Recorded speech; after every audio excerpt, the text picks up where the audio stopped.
नमस्कार. मी संतोष पाठारे. या जगात प्रत्येक माणसाला सृष्टीमधील एखादी अद्भुत गोष्ट दिसली किंवा योगायोगाने काही चांगली गोष्ट घडली की त्याला असे वाटते की या सर्व गोष्टीमागे देवच असणार. पण आज आपण पाहणार आहोत की जर देव असेल तर या जगात इतक्या वाईट गोष्टी पण का घडतात. जर देव असेल तर या सृष्टीवर वाईट गोष्टी का घडतात. जर देव आहे तर इतकी दुःख का आहेत.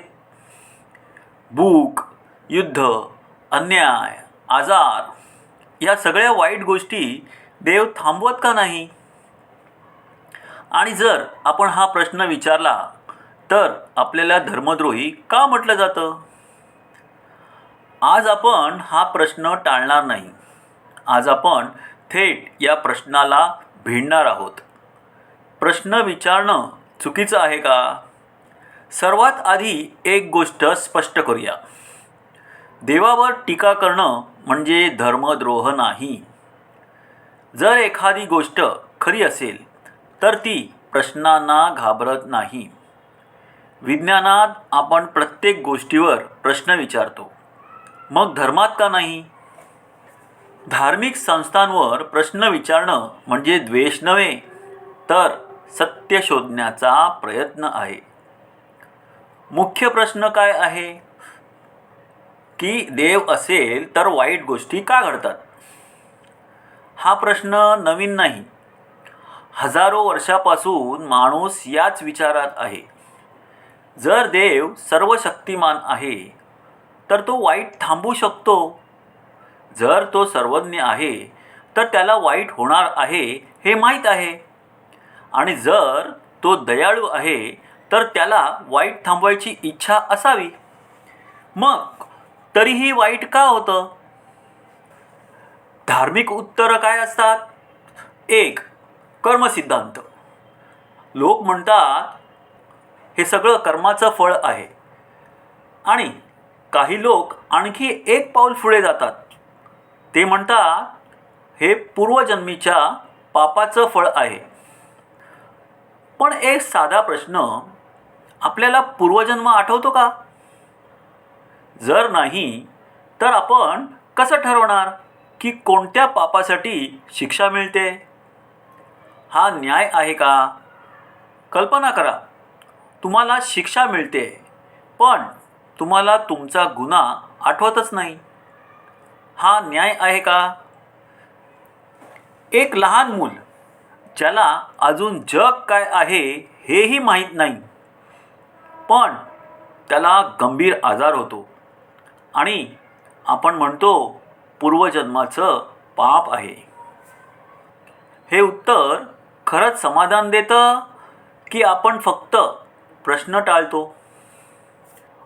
जर सगळंच पूर्वजन्मावर ढकललं तर आपण आजच्या अन्यायाबद्दल काय करणार. गरिबी पूर्वजन्म, आजार पूर्वजन्म, अन्याय पूर्वजन्म. मग आपण बदलासाठी काही करणारच नाही का. आणि इथे एक महत्त्वाचा प्रश्न उभा राहतो. आपण म्हणतो जो जसे कर्म करतो तसे त्याला फळ मिळते. म्हणजे आपण जे करतो त्याचं फळ आपल्याला मिळतं. पण त्याच वेळी आपण असंही म्हणतो आजचं दुःख पूर्वजन्माच्या कर्मामुळे आहे. म्हणजे या जन्मातलं फळ मागच्या जन्माशी जोडलेलं आहे.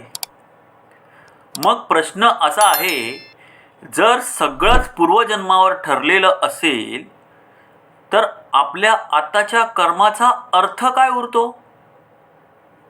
आणि जर आताचं कर्मच सगळं ठरवत असेल तर पूर्वजन्माची गरजच काय.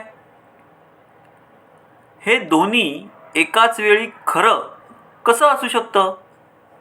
कदाचित कर्मसिद्धांत आपल्याला जबाबदारी शिकवतो, पण पूर्वजन्म ही कल्पना त्या सिद्धांतातील गॅप्स भरायला वापरली जाते. जेव्हा उत्तर सापडत नाही तेव्हा आपण पूर्वजन्म म्हणतो. कर्मसिद्धांत पूर्णपणे चुकीचा आहे असं नाही, पण तो प्रत्येक दुःखाचं अंतिम उत्तर असू शकत नाही. कधीकधी पूर्वजन्म ही संकल्पना उत्तर देण्यासाठी नसते, तर प्रश्न टाळण्यासाठी वापरली जाते. 2. Free will. काही लोक म्हणतात देवाने माणसाला स्वातंत्र्य दिलं म्हणून माणूस वाईट करतो.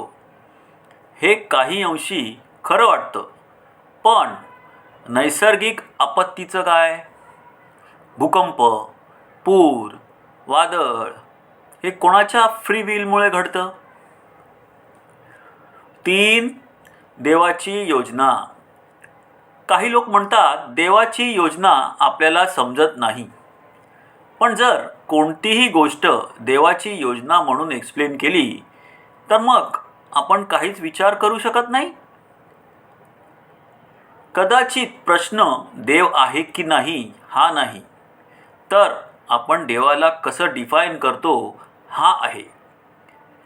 कदाचित देव सर्वशक्तिमान नाही, किंवा कदाचित तो अस्तित्वातच नाही, किंवा कदाचित युनिवर्स स्वतःच्या नियमांवर चालतं, जिथं चांगलं आणि वाईट हे नैसर्गिक परिणाम आहेत.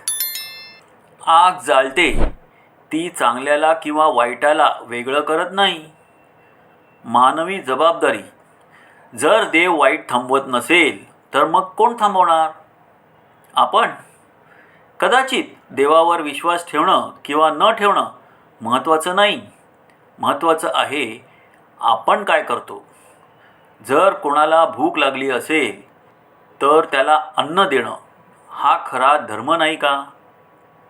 हा व्हिडिओ देवाविरुद्ध नाही, हा व्हिडिओ विचारांच्या बाजूने आहे. प्रश्न विचारणं चुकीचं नाही, तेच आपल्याला पुढे नेतं. जर देव असेल तर त्यालाही कदाचित प्रश्न विचारणारे लोकच आवडतील. संत गाडगेबाबा लोकांचे प्रबोधन करताना हे सतत सांगत असत की देव हा आपल्या प्रत्येकात असतो. दीनदुबळ्यांची सेवा करणे, भुकेलेल्यांना अन्न देणे, तहानलेल्यांना पाणी देणे, उघड्या नागड्यांना वस्त्र देणे, बेघरांना आसरा देणे, बेकारांना रोजगार देणे, गोरगरिबांना शिक्षण देणे, ही अशी कामे जो करतो त्या माणसांमध्ये देव असतो. आणि माझ्या मते ही सृष्टी भौतिकशास्त्राच्या नियमानुसार अस्तित्वात आलेली आहे व या सृष्टीचा कोणीही निर्माता नाही.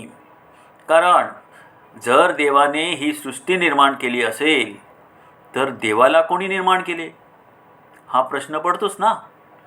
आणि जर देव हा स्वयंभू असेल तर ही सृष्टी स्वयंभू निर्माण होऊ शकत नाही का? तुमचं काय मत आहे? देव आहे का? आणि असेल तर वाईट गोष्टी का घडतात? कमेंटमध्ये मला नक्की सांगा.